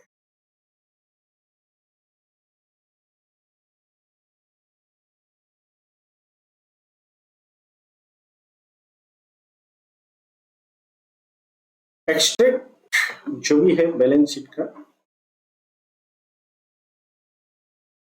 प्रेजेंट 30th अप्रैल हम बनाएंगे after issue of the bonus shares. तो हमारा इक्विटी एंड लायबिलिटी बनेगा। पहला जो हमारा होता है वो क्या होता है, share holders fund. Share holders fund जो होता है उसमें दो चीजें हमें बतानी है, एक है शेयर कैपिटल, दूसरा है हमारा रिजर्व्स एंड सरप्लस। ये अमाउंट कितनी है वो हम नोट्स के आधार पर बनाएंगे। दूसरा नॉन करंट लायबिलिटी, ये कहां से आ गई, लॉन्ग टर्म बोरोइंग। तो ये ऑलरेडी यहां पर थी, इसीलिए हम दिखा रहे हैं। ओके, ये पूरा का पूरा हम रेप्लिकेट करेंगे अभी। तो ये जो मतलब हमारा नोट्स टू अकाउंट है उसे हमें अब बनाना है। तो चलिए नोट्स टू अकाउंट बना लेते हैं। नोट्स टू अकाउंट जो है उसमें शेयर कैपिटल सबसे पहले आएगा, उसमें इक्विटी शेयर कैपिटल है, इस authorised share capital. Authorised share capital में हमारे पास दो हिस्से हैं, एक तो है 10,000 12% प्रेफरेंस शेयर्स ऑफ ₹10 ईच।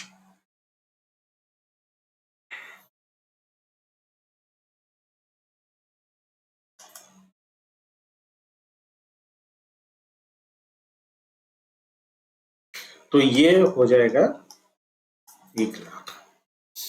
अभी हमने ये जो ऑथराइजेशन किया, पहले हमारे पास 90,000 शेयर थे, फिर 22,500 और शेयर ऐड हुए, कुल मिलाकर 1,12,500 शेयर है। तो हम यहाँ पर 1,12,500 शेयर्स को ऑथोराइज कर रहे हैं। ये ऑथोराइज्ड हम यहाँ पर दिखा देंगे 1,12,500 इक्विटी शेयर्स ऑफ ₹10 ईच, मतलब ये 11,25,000 हो जाएगा।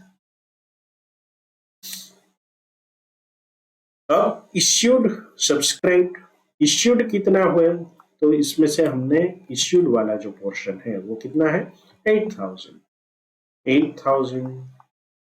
12% प्रेफरेंस शेयर्स ऑफ ₹10 ईच, मतलब ये 80,000 है।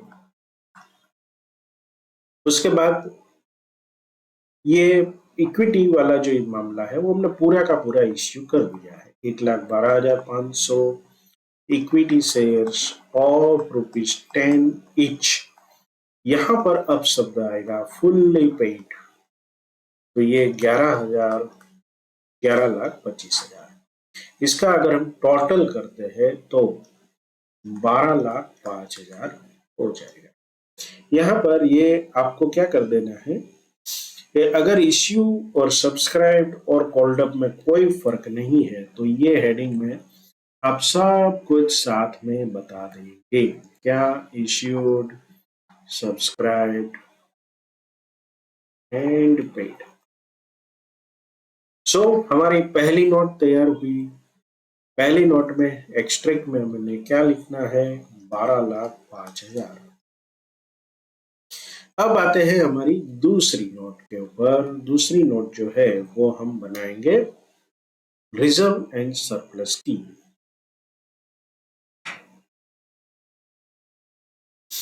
रिजर्व एंड सरप्लस का अगर आपने कहीं पर भी कोई वर्किंग नहीं किया है तो यहां पर आप पूरा वर्किंग दिखा देंगे।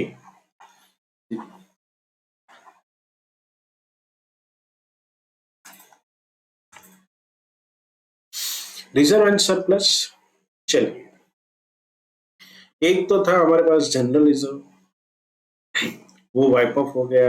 रिवैल्यूएशन रिजर्व 35,000 पड़ा है हमारे पास। Revaluation reserve 35,000। उसके बाद सिक्योरिटी प्रीमियम आपने पूरा का पूरा इस्तेमाल कर लिया। हालांकि अगर आप मतलब यहाँ पर आप इसका सबका जिक्र कर सकते हो। कैसे? Security premium less utilised for bonus issue, तो ये 20,000 था, उनमें से 20,000 चला गया, तो अब ये 0 है। दूसरा हमारा हेड है वो है जनरल रिजर्व लेस यूटिलाइज्ड, ये 160 था, उनमें से 160 हमने यूटिलाइज कर लिया, तो अब ये नील है। तीसरा प्रॉफिट एंड लॉस, इसका बैलेंस जो था वो देख लेते हैं। उनमें से हमने 45,000 यूज किया है। 2,05,000 लेस यूटिलाइज्ड 45,000, यानी कि 1,60,000 अब बचा। तो कुल मिलाकर हमारा रिजर्व कितना बचा भाई? 1,95,000। ये हमारी दूसरी नोट थी, इसे हम ले जाएंगे एक्सट्रैक्ट ऑफ बैलेंस शीट में 1,95,000। ये हमारा एक्सट्रैक्ट जो है उसमें long term borrowing 5 lakh rupees already पड़ा है, तो इसके बारे में आपको तीसरी नोट लिख देनी है। Secure loan 12% debenture of ₹100 each. चलिए ये नोट कहां बनेगी? तीसरे नंबर पर 12% डिबेंचर 5 लाख रुपीज।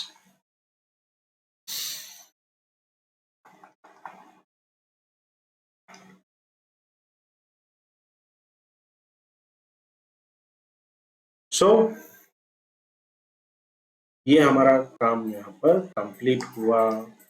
इसे हम कुल मिलाकर ये हमारी लायबिलिटी कितनी है? 12,05,000 प्लस 195, सो ये 14 प्लस 5 लाख, ये 19 लाख। तो ये हमारा जो दिया था बैलेंस शीट का वो काम पूरा कर दिया। चलिए इसकी प्रेजेंटेशन देखते हैं और साथ में ये भी देख लेते हैं कि और कुछ सूचनाएं लिखी है कि नहीं। जनरल एंट्रीज जैसे हमने की थी, बैलेंस शीट एक्सट्रैक्ट ये छोटा होता है। हमेशा बैलेंस शीट एक्सट्रैक्ट जो होता है और नोट्स टू अकाउंट अलग पेज पे बनाइए। कोई भी कर्कशर यानी कि हमें एग्जाम में पेजेस में नहीं करनी है, बिंदास लिखिए, जितने पेजेस यूटिलाइज कर पाएंगे अच्छा है। और हर एक चीज को अलग अलग टेबल अलग अलग पेज पर बनाइए, ताकि अगर करेक्शन भी करना पड़े तो आपको ज्यादा कुछ दिक्कत ना हो। ये पूरी प्रोसेस में महत्वपूर्ण क्या था? ऑथोराइज कैपिटल को एडजस्ट करना। It has to be ensured that the authorized capital after bonus issue should not be less than the issued share capital, including bonus issue, in all the practical problems. The authorized capital may either be increased by the amount of the bonus issue or the value of the additional shares, value of the bonus share issued less unused authorized capital. Excess of authorized capital in comparison to the issued share before bonus issue.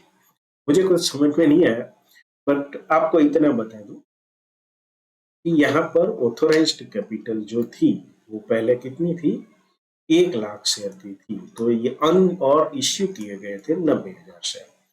तो ये unused वाले 10,000 है, और जो नए आप issue कर रहे हो इनमें से ये 10,000 माइनस करके आपको ये पहले एग्जिस्टिंग में ऐड करना, मतलब कि जितना टोटल शेयर बन जाता है उतनी ऑथोराइज कैपिटल बना देनी है, ना उससे कम ना ज्यादा। चलिए आगे बढ़ते हैं और देखते हैं कि हमारे पास इलिस्ट्रेशन नंबर 4 में क्या है। Following notes pertain to the balance sheet of Preet limited. Preet limited क्या करती है, उनकी ऑथोराइज्ड कैपिटल है 15,000, 12% रेफरेंस शेयर, 1,50,000 इक्विटी शेयर से, इश्यूड एंड सब्सक्राइब्ड कैपिटल है in case of preference share 3,000 share कम किए गए हैं, equity shares of ₹10 each, 8 paid up, मतलब ₹2 नहीं आया है, 1,35,000 मल्टीप्लाई 2 यानी कि ₹2,70,000 अभी कलेक्ट करना बाकी है। चलिए देखते हैं general reserve 180, capital redemption reserve 60,000, security premium collected in case 37,500, profit and loss account 3 lakh. तो इतना खासा रिजर्व वगैरह पड़ा है, reserve surplus. On 1st April 22, the company has made a final call of ₹2 each on 135,000 equity shares. The call money was received on 20th April. चलिए बढ़िया है।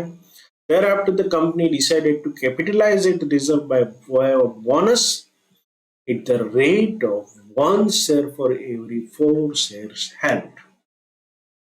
चलिए, तो 1,35,000 इक्विटी शेयर्स थे, उनमें से उन्होंने कितना इश्यू करने का सोचा, 33,750। तो ये कितने रुपए लगेंगे, उसको 10 से मल्टीप्लाई करो, 3,37,500 रुपीज के बोनस शेयर इश्यू हो गए। So necessary journal entries in the books of the company and prepare the extract of the balance sheet as on 30th April 22 after the bonus issue. तो यहाँ पर जो हमने पहले सम किया था वही करना है। तो चलिए शुरू करते हैं। सबसे पहले बात करते हैं जनरल एंट्रीज की।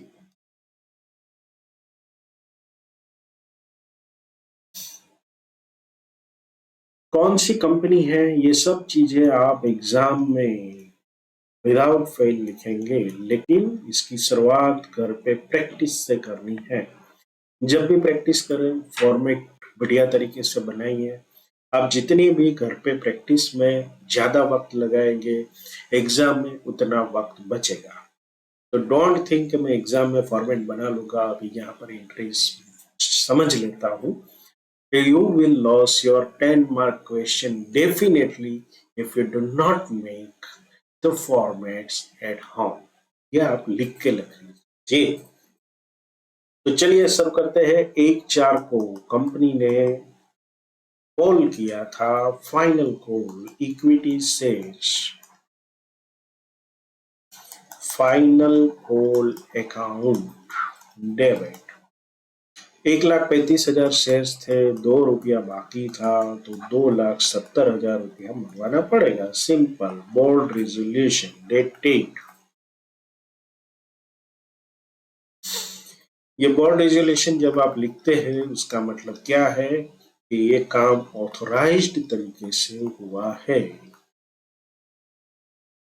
अगर कंपनी बोर्ड रेजोल्यूशन पास नहीं करती है तो ये कार्य इलीगल माना जाएगा, इसकी लॉ के अंदर वैधता नहीं है। 20th अप्रैल 2022 इश्यू कर दिया है तो बैंक अकाउंट डेबिट, 2,70,000 टू कहां पर क्रेडिट करेंगे, फाइनल कॉल अकाउंट के अंदर।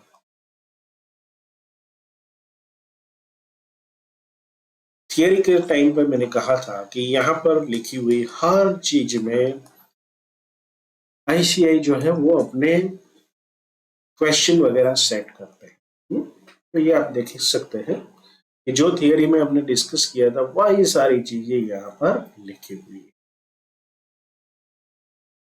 चलिए अब हमारा शेयर्स पहले कहाँ पे पैसे ले जाएंगे, bonus to share holders account, कितना रुपया ले जाना है हमने कैलकुलेशन कर लिया था, फिर मैं आपको वापस कैलकुलेशन करवा देता हूँ।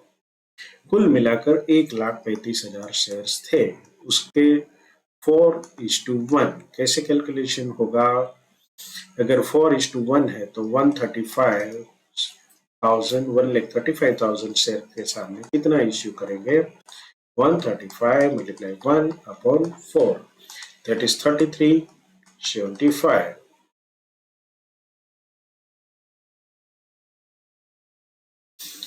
33,750, इसका 10 रुपये से हम मल्टीप्लाई करेंगे, 3,37,500, that is the value of the issue. तो ये वैल्यू हमें टोटल मिल चुकी है। To bonus to share holders account credit 3,37,500, अभी मेकिंग द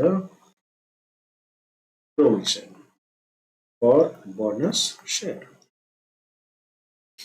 चलिए शुरू करते हैं। सबसे पहले क्या पड़ा है हमारे पास, सिक्योरिटी प्रीमियम, उसको वाइप ऑफ कर देते हैं, क्योंकि सिक्योरिटी प्रीमियम जो होता है ना उसका बहुत लिमिटेड यूजेस है, तो उसे सबसे पहले वाइप ऑफ कर देते हैं जब बोनस शेयर्स इश्यू करते हैं तब। कैपिटल रिडम्पशन रिजर्व्स डेबिट कितना है, 60,000। जनरल रिजर्व्स की कंपनी लॉ के अंदर बहुत सारे यूज हैं, लेकिन प्रॉफिट एंड लॉस को कंपनी मन चाहे तरीके से यूज कर सकती है, तो ये इसे लास्ट में यूटिलाइज किया जाता है। So profit and loss account balancing figure, ये कितना बनेगा, 337,500 माइनस 37,500 माइनस 60,000 माइनस 180, तो कुल मिलाकर 60,000 बचा है, तो ये हम यहाँ पर डेबिट कर देंगे। इसका हमारा दूसरा चरण क्या रहेगा, बोनस शेयर होल्डर्स अकाउंट को डेबिट करके हम शेयर्स को इश्यू करेंगे, तो ये शेयर हमारे इश्यू हो जाएंगे। Bonus to share holder account debit,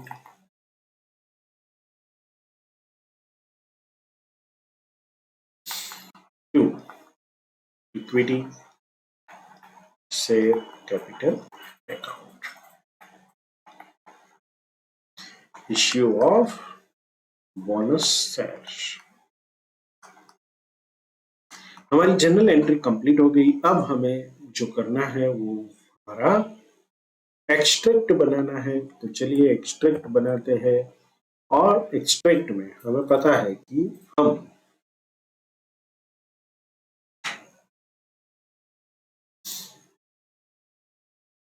शुरुआत जो है हम we should start with the notes to account, तो पहले नोट्स बना लेते हैं, उसके आधार पर हमारे एक्सट्रैक्ट तुरंत बन जाएगा।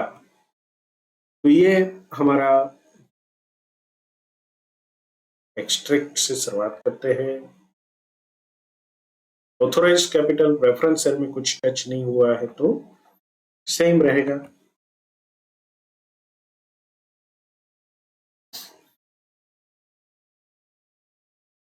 %12 रेफरेंस शेयर्स ऑफ ₹10 each, ये 1,50,000 हो गया। अभी हमने कितने शेयर्स इश्यू किए, हमारे पास 1,35,000 के शेयर्स थे, 33,750 शेयर्स इश्यू किए, तो 750,861, 1,68,750 equity shares of ₹10 each।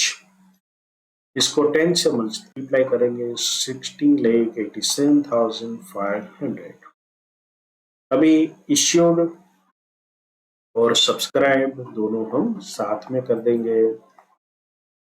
12,000 share issue किए हमने, 12% प्रेफरेंस शेयर ऑफ ₹10 ईच, तो ये 12,000 हो गए। इसका हमें 1,20,000 रुपया होगा। यहाँ पर सेम फिगर रिपीट हो जाएगा, 168,750 इक्विटी शेयर्स ऑफ ₹10 ईच, तो ये हो जाएगा 16,87,500। अभी हमारी नोट नंबर 2 बनेगी reserve and surplus. Reserve and surplus, reserve and surplus में general reserve 180,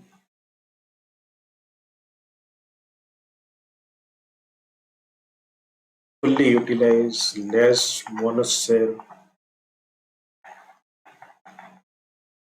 utilized for bonus issue, so nil। दूसरा है कैपिटल रिडम्पशन रिजर्व,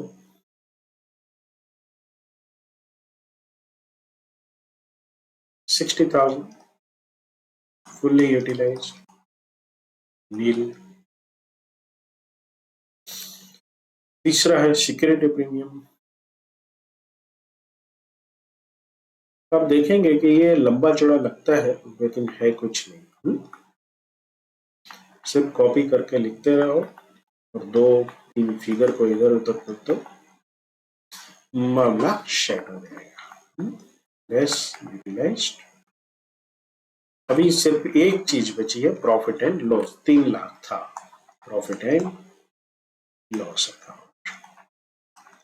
कितना था 3 लाख, कितना यूटिलाइज किया 60,000, लेस यूटिलाइज्ड 2,40,000 बच गया। चलिए एक्सट्रैक्ट बनाते हैं। अभी एक्सट्रैक्ट में वैसे बनाने जैसा कुछ है नहीं, ये 2 फिगर लिखने हैं हमें। सो इक्विटी शेयर्स कैपिटल, हमारा सबसे पहली चीज क्या होगी, equity shares capital, preference share capital, और दोनों को मिलाकर हमारा बन जाएगा शेयर होल्डर्स फंड। उसमें शेयर होल्डर्स शेयर कैपिटल, ये हमारी नोट 1 थी।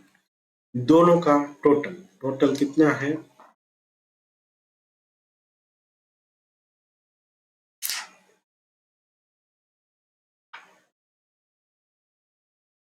ये जो हमारा टोटल है वो कितना है, 1,20,000 प्लस 16,87,500, 18,07,500।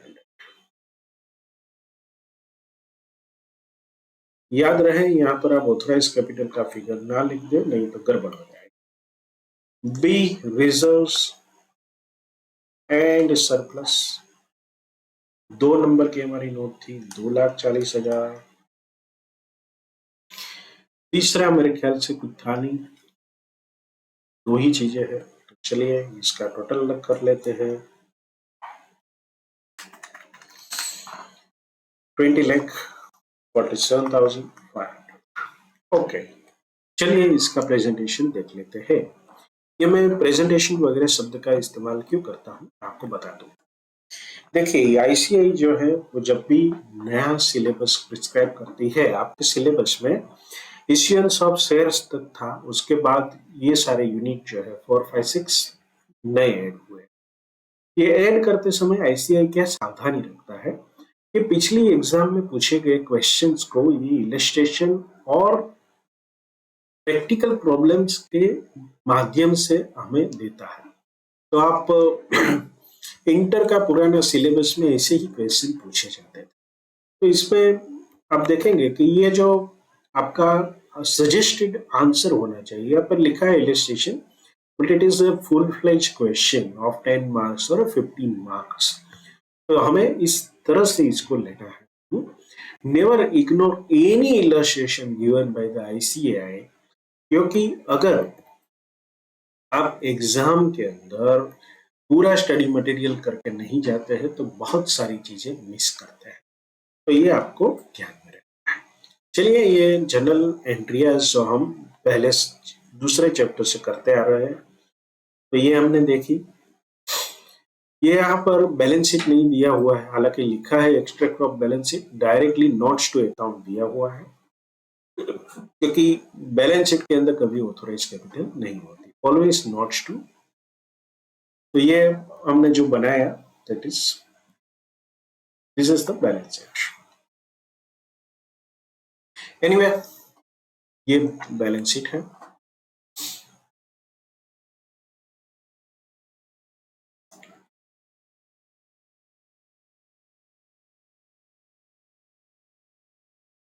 आप देखेंगे कि सभी वर्किंग यहाँ पर दिखा दिया है, मतलब आप कोई भी कार्य करते हो, वर्किंग नोट्स यहाँ पर दी हुई है कि number of bonus shares to be issued वगैरह यहाँ पर ऑलरेडी दिया हुआ है। चलिए समझते हैं effect of the bonus issue.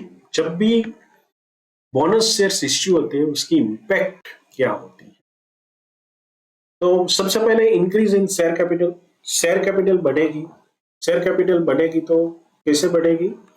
Reserve and surplus वगैरह कम होगी और शेयर कैपिटल बढ़ेगी, लेकिन it is a capitalisation of the profit. Reduction in EPS and other per share value, EPS यानी अर्निंग पर शेयर। आपको एक एग्जांपल देता हूं।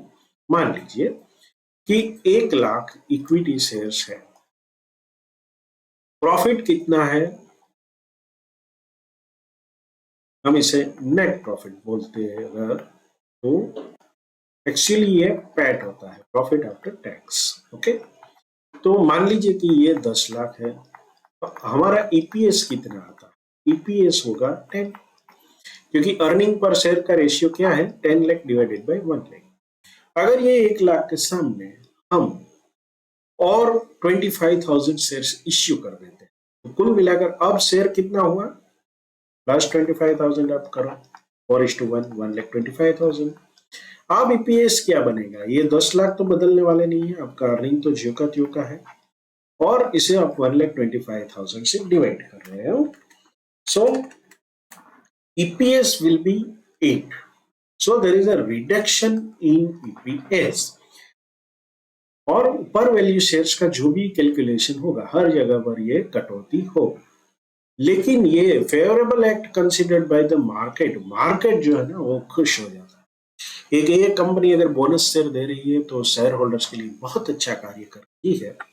दूसरा, adjustment in the market price. My dear friend, जब भी मान लो कोई शेयर है 10 रुपये की फेस वैल्यू है और उसकी मार्केट वैल्यू है वो है 100 रुपीज।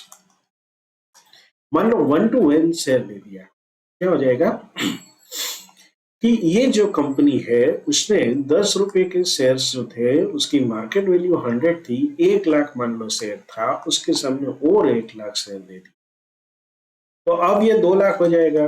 तो क्या है, मार्केट वैल्यू 100 रुपये जाएगी? नहीं, there will be a correction.